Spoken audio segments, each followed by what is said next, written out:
அல்லாஹ் தஆலா மறுமை நாள்ல அந்த அடியானுடைய தொழுகையை கொண்டு வான்னு சொல்லுவான். அந்த தொழுகை கொண்டு வரப்படும்.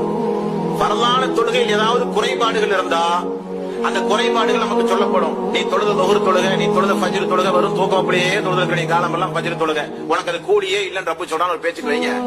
அல்லது இஷாவுடைய தொழுக, அவசர அவசரமா தொழுது டிவி பார்க்கணும், சினிமா பார்க்கணும், சிடி வாங்கிட்டு வந்திருக்கோம் போட்டு பார்க்கணும்னு சொல்லிட்டு அவசர அவசரமா இஷா தொழுது இருக்கிறேன்.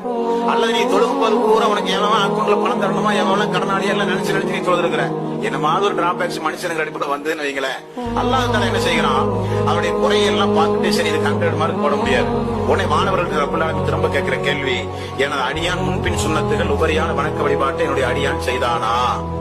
யா அல்லாஹ் நிறைய செய்திருக்கிறான். துஹா தொழுதிருக்கிறான், முன்பின் சுன்னத் தொழுதிருக்கிறான், தஹஜ்ஜுத் தொழுதிருக்கிறான், உபரியான வணக்க வழிபாடு நஃபிலாக நிறைய தொழுதிருக்கிறான் யா அல்லாஹ் என்று சொன்ன உடனே ரப்ப பாருங்க, அந்த உபரியான வணக்க வழிபாட்டில் இருக்கிற நன்மையை எடுத்து ஃபர்லில் இருக்கிற குறைகளை நிவர்த்தி செய்து அவனை அல்லாஹ் சொர்க்கத்திற்கு அனுப்புகிறான் என்று பார்க்கிறோம்.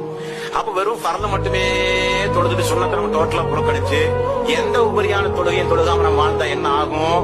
ஃபர்ல இருக்கிற குறையை நிவர்த்தி செய்ய முடியாம போகும். குறைந்த மதிப்பெண்ணோட அல்லாஹ் என்ன நாடுறானோ அந்த தீர்ப்பு சம்பாதிக்க வேண்டிய சூழ்நிலைக்கு நம்ம தள்ளப்படுவோம். அப்ப அந்த நிலை ஆயிடக்கூடாது. அப்போ ஒரு இறை விசுவாசியை பொறுத்தவரையில அதிகமான நன்மைகள் எதிலெல்லாம் உண்டுமோ அவைகளை எல்லாம் நம்முடைய வாழ்வில் கட்டாயம் பேணணும்.